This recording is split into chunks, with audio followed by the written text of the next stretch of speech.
My name is Thomas, and as a seasoned hunter, I've roamed through countless forests, my footsteps silent amidst the chorus of nature. But nothing could have prepared me for that fateful day in the dense woods of the northern wilderness, where I encountered something that defied all logic and reason, something that haunts me to this very moment. The day started like any other, with the early morning mist clinging to the trees, the air crisp and the forest alive with the promise of the hunt. I moved with practiced ease, my rifle a familiar weight on my shoulder, my senses attuned to the slightest rustle, the faintest scent. It was as I tracked a particularly elusive deer that I first sensed something amiss. The forest, usually teeming with the sounds of life, fell eerily silent, as if every creature held its breath in anticipation. The air grew colder, a chill that seeped into my bones, and a sense of unease settled over me. A primal warning that I was not alone. Pressing on, I attributed the silence to a passing predator, perhaps a bear or a mountain lion, their presence enough to silence the usual cacophony of the woods. But as I ventured deeper, the feeling of being watched grew stronger, an oppressive weight that made the hairs on the back of my neck stand on end. It was then that I saw it, a fleeting glimpse of something that my mind struggled to comprehend. Between the gnarled trunks of ancient trees, a figure loomed, tall and shrouded in shadow, its form blurred as if made of the very mist that blanketed the ground. It moved with an unnatural grace, silent as a ghost, and for a moment our gazes locked, and I saw eyes that burned with an otherworldly light, a gaze that pierced my very soul. Panic took hold, a visceral, clawing terror that screamed for me to flee. I turned and ran, my heart pounding in my chest, the underbrush tearing at my clothes as I crashed through the forest, the sound of my own ragged breaths loud in my ears. I did not stop until the forest gave way to the open fields that bordered my property, the safety of my cabin, a beacon in the fading light of day. Once inside, I bolted the door and sank to the floor, my body trembling, my mind reeling from the encounter. In the days that followed, I scoured every hunting guide, every tome of local folklore, searching for an explanation for what I had seen. But no creature of this earth matched the description of the shadowy figure that haunted my dreams, its burning gaze a constant reminder of the terror I had felt. Rumors began to circulate, whispers of an ancient guardian of the forest, a being that protected the wilderness from those who would do it harm. Some spoke of a curse, of hunters who had vanished without a trace, their fates a warning to those who dared to tread too deeply into the sacred woods. I tried to convince myself that it was merely a trick of the light, a figment of my imagination fueled by isolation and the primal fear of the unknown. But deep down, I knew the truth. I had seen something that day, something ancient and powerful, a being that defied explanation. The forest, once a place of solace and freedom, now held a sense of foreboding, the trees whispering secrets I could not understand. I could no longer bring myself to venture into the depths of the woods, the joy of the hunt replaced by a lingering dread.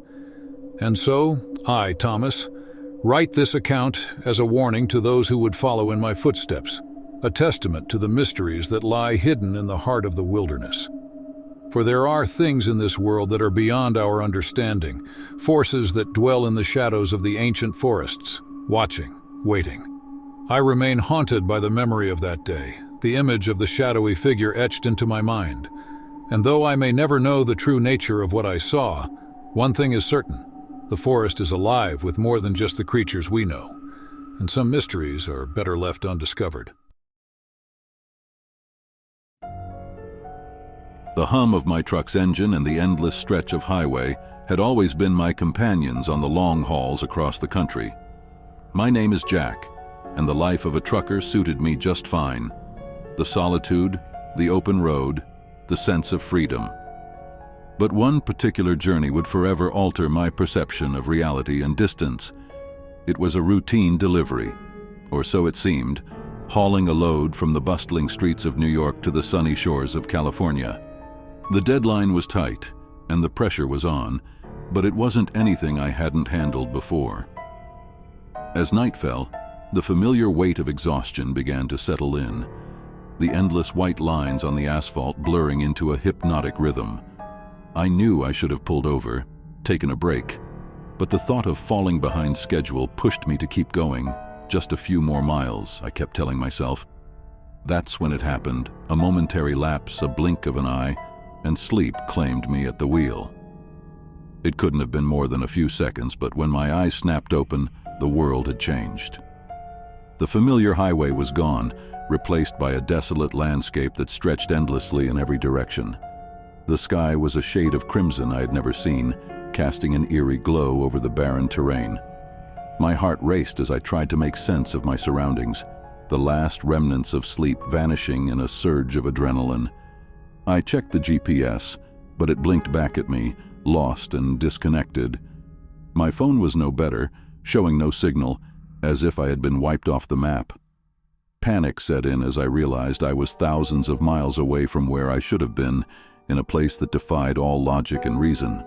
I drove on, the sense of isolation growing with every mile. There were no signs of life, no other vehicles, no buildings, nothing but the endless expanse of alien terrain. Time seemed to stretch and warp, the sun hanging motionless in the sky, casting its blood-red light over the world. As the initial shock wore off, a deep sense of unease took its place. Questions raced through my mind, each more unsettling than the last. How had I gotten here? Was this some sort of hallucination, a dream from which I couldn't wake? Or had I somehow crossed into another reality, a parallel universe where the rules of time and space no longer applied? I kept driving, the fuel gauge slowly dropping, the only measure of time in this strange place. And then, as suddenly as it had appeared, the landscape began to change. The crimson sky lightened to a soft pink, and on the horizon I saw something that reignited a flicker of hope. A city, its tall buildings silhouetted against the sky. As I approached, the city seemed to shimmer and shift, like a mirage in the desert heat. But it was real, and as I drove through its empty streets, I realized it was abandoned, a ghost town that echoed with the whispers of a long-gone population. In the heart of the city, I found a library, its doors hanging open, inviting me in. Inside, I discovered books written in languages I couldn't recognize, their pages filled with diagrams of stars and galaxies, of portals and dimensions. It was there, amidst the dust and silence, that I began to understand.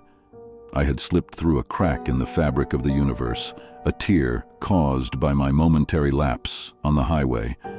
This city, this world, was a nexus, a point where the boundaries between realities grew thin. With no way back, I immersed myself in the study of the books, piecing together the knowledge of those who had once called this place home. Days turned into weeks, and weeks into months, as I learned to harness the energy of this world, to manipulate the thin threads that held the universes together. And then, one day, I was ready. I stood at the center of the city, the sky above me swirling with color and light, as I opened a portal back to my own world, back to the highway where my journey had taken its impossible turn. Stepping through the portal, I found myself back in my truck, the familiar hum of the engine in my ears, the highway stretching out before me. It was as if no time had passed, as if my journey to that other world had been nothing but a dream. But I knew better. The knowledge I had gained, the memories of that desolate city and its crimson sky were all too real. I had touched the fabric of the universe, danced among the stars, and returned to tell the tale. Now, as I drive the highways of our world, I can't help but wonder about the mysteries that lie just beyond our reach, about the other realities that exist parallel to our own. And I know that somewhere out there, beyond the veil of our understanding, the city waits, a silent guardian of the secrets of the universe.